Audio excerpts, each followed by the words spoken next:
Good day everyone, my name is Afghani Ali Dika and I'm here to present to you my thesis title which is named Ahadiya, a Maranao Culture and Heritage Center, a paragon of promoting and preserving the rich culture and heritage of the Maranao people of the Philippines, a center of exploring and learning the abundant intangible and tangible cultural heritage where it is being showcased to nurture cultural understanding between all diverse culture of all types of people. Valuing our diverse culture forms the basis of every national culture. It is a way of sharing to people's culture and traditions of great diversity. Culture is our identity, which is more valuable than tangible things. It is a source of belonging at a time of change and for innovation in an age of globalization. It gives a community, whether a family, a village, a city, or a nation, its sense of cohesion and identity, of pride and dignity. No society can flourish without culture. Culture is a motivation of inclusive growth. Maranao people comprises about 1.25% of the total Philippine Muslim population or approximately 1,045,000 people. This statistic signifies the large population of the Maranao people, and yet their culture is less appreciated because of the discrimination that came from historical injustices and some unnecessary reasons. Maranao people played one of the significant roles of the history of the Philippines, like defending the country from colonizers and other momentous acts. The Philippine studies should pay serious attention to this kind of matter because Philippine studies can be likened to a jigsaw puzzle where very small components are needed to complete the whole picture. In other words, Philippine studies is the bigger picture and the small components are the stories of Lumads, Moros, and other indigenous people in the country. Proposed Culture and Heritage Center that caters a great exposure of the Maranao culture offers the inspiration of preserving the Philippine studies that records the anthropology, ethnology, and including the past events of the culture. It helps promoting the Muslim culture in the Philippines not only on valuable physical assets but also preserves the history and the sense of continuity and identity. Although there are existing developments that exhibits the Maranao culture, but they are lack on the following. The first one is a location or venue. There is no proper location of showcasing the Maranao culture that is very accessible to the public, especially to the tourist. The second one is architectural identity. There is no proper provision of architectural identity that represents the Maranao culture.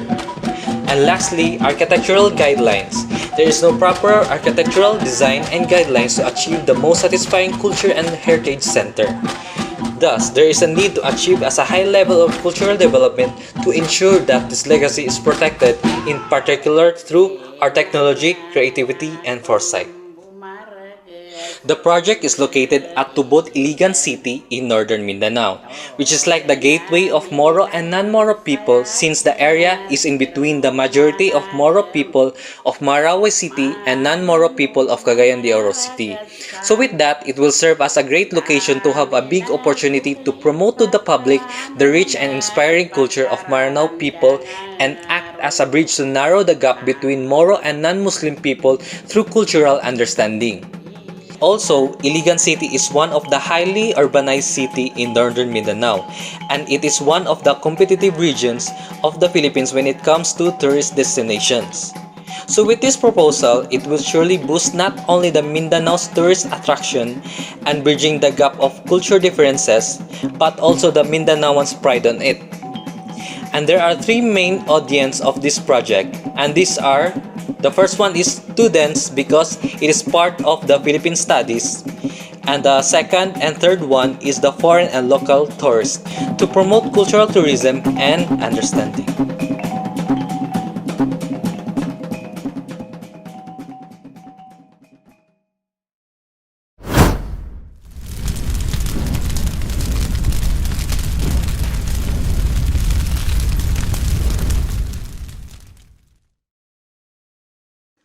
So the design concept of this project is eclecticism, which incorporates a mixture of elements from different cultural and historical styles to create something that is new and original. Since Maranao people are Filipino Muslims, the anchors of the new architectural identity should be incorporated to their common sense of belonging, which is being a Filipino, a Maranao, and a follower of Islamic religion. And it also happens that this principle is also the design philosophy of this project, which is experimenting with traditional forms and transforming them to meet both functional and aesthetic purposes by architect Francisco Bobby Maniosa. The design evolution of this project is inspired from the ochre motif of the Maranao people. Ochre is the term for geometric and flowing designs, and an exclusive artistic cultural heritage of the Maranao people that represents the rich tradition and their way of life. The site is located near the heart of the city, which transportation and other needed infrastructures for the people are strongly available. The site zoning of needed spaces are broke down into 10 parts, and these are museum, convention, admin, workshop, museum amenities, visitors parking, museum utility, staff area, masjid, utility building, and other supplementary amenities needed to achieve the most satisfying culture and heritage center. Next is the site development plan. The site is an irregular lot and it is surrounded by streets. And the area of the site is 7.8 hectares according to DNR Iligan City.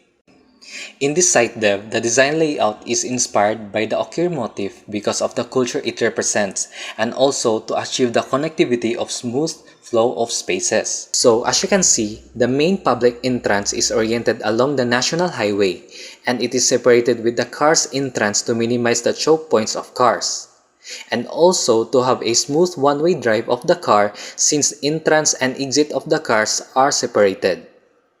And also the site has a separate road for service and emergency in order to have an immediate smooth action in case of an urgent situation. The supplementary amenities are located near the highway since most of the spaces there can create noises like the outdoor performance theater. The outdoor performance theater has its own parking area connected to the service and emergency road for the performers. After the main public entrance, it is welcomed by a grand entrance to have an awe-inspiring effect to the audience. The landscape area is inspired by the Lanao Lake at Lanao del Sur, which the pond is shaped like the Lanao Lake to reminisce the beautiful view of it. It is also added to the supplementary amenities to have a monument to give an easy strong remembrance to the audience. The main building is strategically located at the center of the site to keep an optimum distance that is far from the noise of the site and also to the noise that may be produced by the supplementary amenities. The masjid is also located at the back of the site to have a sure mitigation from the busy national highway at least, and since it has a neighboring residential area that have a big number of Muslim families living there to have an easy access. It also has an own visitors parking lot to have an easy access to the masjid. So strategically facing near the main building to give an easy access to the Muslim visitors of the center and a masjid park to boost cultural understanding of the people. The development also has an own utility building located at the back of the main building that is connected to the service and emergency road. And lastly, the visitors parking area is located inside the main building to accommodate the recommended 200 plus parking slot according to the National Building Code. And also so that the parking area will be hidden and not to give a hindrance of the beautiful view of the development. The first one is the main building. It houses mostly the culture's needed spaces to showcase their culture and heritage. The main building is composed of 8 areas: museum utility, parking space, staff area, workshop, museum amenities, museum, convention, and admin. So, in the ground floor, it is where the museum utility is located. It is where the valuable exhibits are curated because it should be preserved with highly recommended spaces like conservation laboratory, spacious storage, and many more. The staff area is where the entrance and exit of the staff, and mostly all the personal works are done like delivery and dispatching.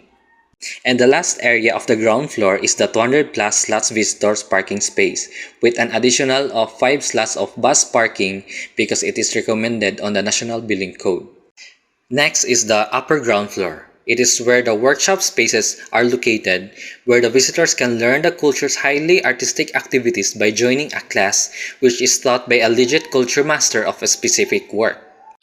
Museum amenities to cater the needed facilities of the museum like the lobby, library, lecture rooms, and many more supportive amenities. The museum, the main attraction of the whole proposed project, since it is where the history of the culture and heritage and other precious intangible and tangible knowledge can be learned by the visitors with an exceptional flow to achieve the most satisfying experience of the visitors. The museum has 8 floors which have different zones of exhibits.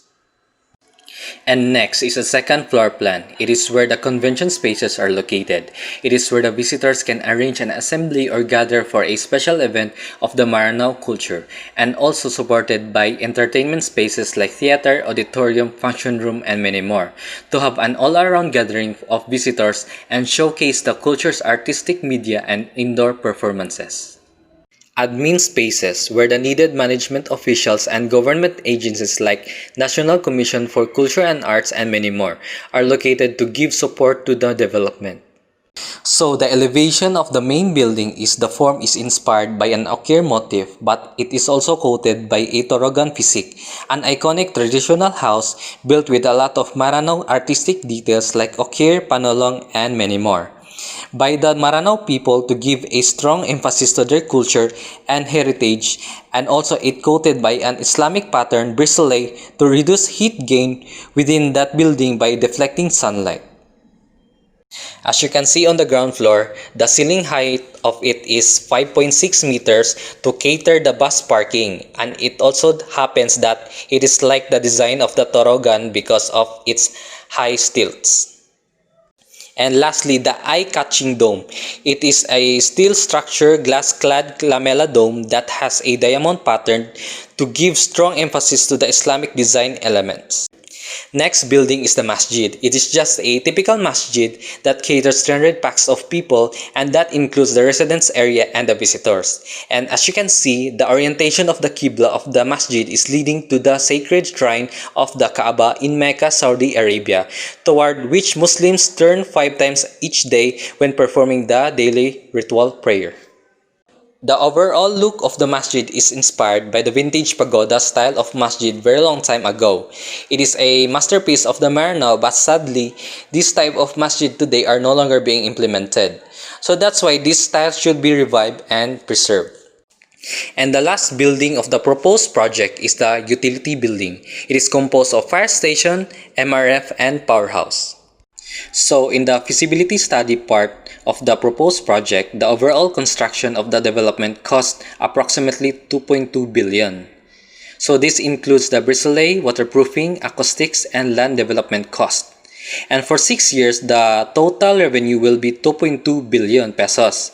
So therefore, the investment will be returned by the 6th year.